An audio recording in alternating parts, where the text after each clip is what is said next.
போலீஸோட டிஸ்கார்டட் கன்ஸை Lokesh and gang திருடிறாங்க. லோகேஷ் தேவதாஸ்ங்கிற கேரக்டரில் நடிச்சிருக்காரு. இப்போ இந்த கேஸ் விசாரிக்க வந்த போலீஸ் ஒருத்தரை கொண்டுட்டு அவர்கிட்ட இருக்கிற காசு எடுத்துக்கிறாங்க. அந்த காசை அவரோட பையனோட படிப்பு செலவுக்காண்டி வச்சிருந்தது. இப்போ இந்த காசுக்கு லோகேஷ் பொறுப்பேற்றுக்கிறாரு. இதனால அவர் நிறையா சம்பவம் பண்ணுறாரு. அந்த சம்பவத்துக்கு அப்புறம் அவருக்கு நிறையா பிரச்சனை வருது. இப்போ இந்த பிரச்சனையெல்லாம் எப்படி சால்வ் பண்ணாரு, அதான் இந்த படமே. இந்த படம் ஒரு அடல்ட் சொல்லி படம் தான். சீனுக்கு சீன் ரத்தம் தெரிக்குது. நம்ம சேனல் அப்படி தான், அடல்ட் சொல்லி சேனல், ரத்தம்லாம் தெரியாது நம்ம சேனலில். ஸோ இந்த ஃபேமிலியோட பார்க்குறது அட்வைசபிள் இல்லை. இந்த படத்தோட பாசிட்டிவ்ஸ் என்னென்னா கேமரா ஒர்க்கு ரொம்பவே சூப்பராக இருந்துச்சு. எவ்ரி ஃப்ரேம் இஸ் பெயிண்டிங்னு நீங்கள் கேள்விப்பட்டிருப்பீங்க இல்லையா, கிட்டத்தட்ட அதுதான் இந்த படத்தில் நடந்துச்சு. ரொம்ப பியூட்டிஃபுல்லாக இருந்துச்சு. அடுத்து லோக்கி ரொம்பவே சூப்பராக நடிச்சிருந்தாரு. இது பார்க்கும்போது அவர் ஃபஸ்ட் டைம் நடிக்கிற மாதிரி தெரியல. இதுக்கு முன்னாடி அவர் லியோ இன்டர்வியூலாம் நடிச்சிருப்பார். இது ஃபேக் ஃப்ளாஷ்பேக்னு சொல்லி, பட் அதை விட்டுருங்க. படத்தில் இதுதான் ஃபஸ்ட் டைம் நடிக்கிறாரு. பட் பார்க்கும்போது அப்படி தெரியவே இல்லை. உண்மையிலே நல்லாவே பர்ஃபார்ம் பண்ணியிருந்தார். சின்ன எக்ஸ்பிரஷன்ஸ் ஆகட்டும், அது எல்லாமே நல்லாவே பண்ணியிருந்தார். பட் ரொம்ப சூப்பராக எக்ஸ்ட்ராடினரி பர்ஃபார்மன்ஸ்ன்னு சொல்கிற மாதிரி இந்த கேரக்டரும் இல்லை, அவருமே அப்படி பண்ணவும் இல்லை. பட் கொடுத்த கேரக்டர் நல்லா டீசெண்டாக பண்ணியிருந்தார். அடுத்து வமிகா கபி. இந்த படத்தில் எனக்கு ரொம்ப பிடிச்ச பர்ஃபார்மர்னால் அவங்க தான்.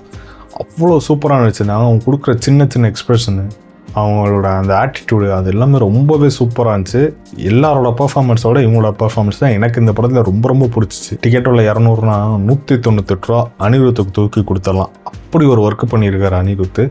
சும்மா தரமான வேலை. நான் ஓவர்ஸ்ட்டு கேட்கல, நான் படத்துக்கு போய் தான் இந்த மியூசிக்லாம் கேட்டேன். ரொம்பவே சூப்பராக இருந்துச்சு. அனிருத்தோட பெஸ்ட்டுன்னு டாப் 5 எடுத்தால், இல்லை டாப் 3 எடுத்தாலே கண்டிப்பாக இந்த படம் அதில் இருக்கும். அப்படி ஒரு ஒர்க்கு. சும்மா மிரட்டிட்டாரு. இந்த படத்தை சிங்கிள்மான ஷோல்டரில் தூக்கிட்டு போகிறது அனிருத் தான். படம் முடிஞ்ச அப்புறம் கண்டிப்பாக இந்த மியூசிக் உங்கள் மைண்டில் ஓடிக்கிட்டே இருக்கும். அப்படி ஒரு வேலை. அடுத்த ஃபைட்டு. இது ஒரு அடல்ட் சொல்லி படம் முன்னாடி சொன்னேன் இல்லை, அதுக்கேற்ற மாதிரி படம் ஃபுல்லாக ரத்தம் தெறிக்க சண்டை காட்சிகள் பயங்கரமாக இருக்குது. எக்ஸ்ட்ரீம் வைலன்ஸாக இருக்குது இந்த படம். எனக்கு ஓவர் வைலன்ஸாக இருக்கிற இந்த மாதிரி படங்கள்லாம் எனக்கு ரொம்ப பிடிக்கும். இன்டர்வல் வரதுக்கு முன்னாடி ஒரு ஃபைட்டு, பியூர் கூஸ் பம்ப்ஸு. அதுக்கு அனிருத்தும் மிகப்பெரிய ஹெல்ப் பண்ணியிருக்காரு. அந்த ஃபைட்டுமே ரொம்பவே சூப்பராகவே இருந்துச்சு. பேக்ரவுண்டில் ஒரு பியூட்டிஃபுல் கர்நாடிக் மியூசிக்கு. ஸ்க்ரீனில் நம்ம எக்ஸ்ட்ரீம் வைலன்ஸை பார்க்குறோம். இந்த கான்ட்ராஸ்ட் செம்மையாக ஒர்க் ஆச்சு இந்த படத்தில். வைலன்ஸ் அழகாக காட்டுறது ஒரு கலை. அது ஒரு சில சீன்ஸ் இந்த படத்தில் ரொம்பவே சூப்பராக பண்ணியிருந்தாங்க. இப்படி ஒரு வைலன்ஸான ஒரு மூவியில் லவ்வும் இருக்குது, அது நல்லாவும் இருக்குது. அது மேபி எல்லாருக்குமே பிடிச்சிருக்குமானு தெரியல, பட் எனக்கு ரொம்ப பிடிச்சி. சந்திராவுக்கும் தேவதாஸ்க்கும் உள்ள அந்த லவ் ரொம்பவே சூப்பராக இருந்துச்சு.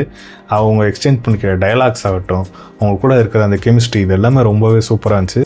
இவங்களுக்குள்ளே இருக்கிற லவ் சீன் ரொம்ப டெப்த்தாக இருந்துச்சுன்னு சொல்ல முடியாது, பட் ஆனால் ரொம்ப அழகாக இருந்துச்சு. டயலாக்ஸ்லாம் ரொம்பவே சூப்பராக இருந்துச்சு. அதுவும் முக்கியமாக சந்திரா தேவதாஸ் கிட்ட சொல்கிற ஒரு டயலாக் ஒன்று இருக்கும், என் உயிர் போகிறதுக்கு முன்னாடி உன் உயிர் போகாது அப்படின்னு சொல்லுவாங்க. அதே மாதிரி தேவதாஸ் ஒரு இடத்துல ஒரு கேரக்டர் கிட்ட ஒரு டைலாக் சொல்லுவாங்க, அவள் பேர் சந்திராட தேவையில்லை அப்படிங்கிற மாதிரி ஒரு டைலாக். இது ரெண்டுமே ரொம்பவே சூப்பராக இருந்துச்சு. தேட்டரில் விசில் பறந்துச்சு இந்த டைலாக்ஸ்க்குலாம்.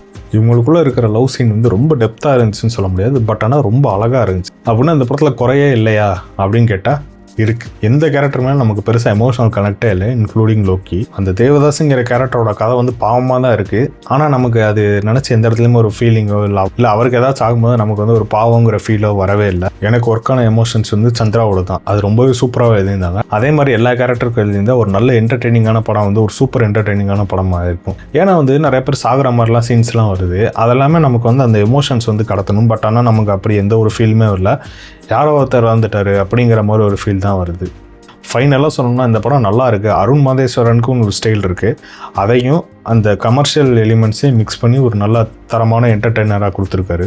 அப்புறம் படம் நான் முன்னாடி சொன்ன மாதிரி அடல்ட் சொல்லி படம் தான். ரத்தம் தெரிக்கிற மாதிரி சீன்ஸ் நிறையா இருக்குது. அதனால் ஃபேமிலியோட பார்க்குறது இஸ் நாட் அட்வைசபிள். அதுக்கு மேலே உங்கள் இஷ்டம். அடுத்த வீடியோவில் பார்க்கலாம். நன்றி, வணக்கம்.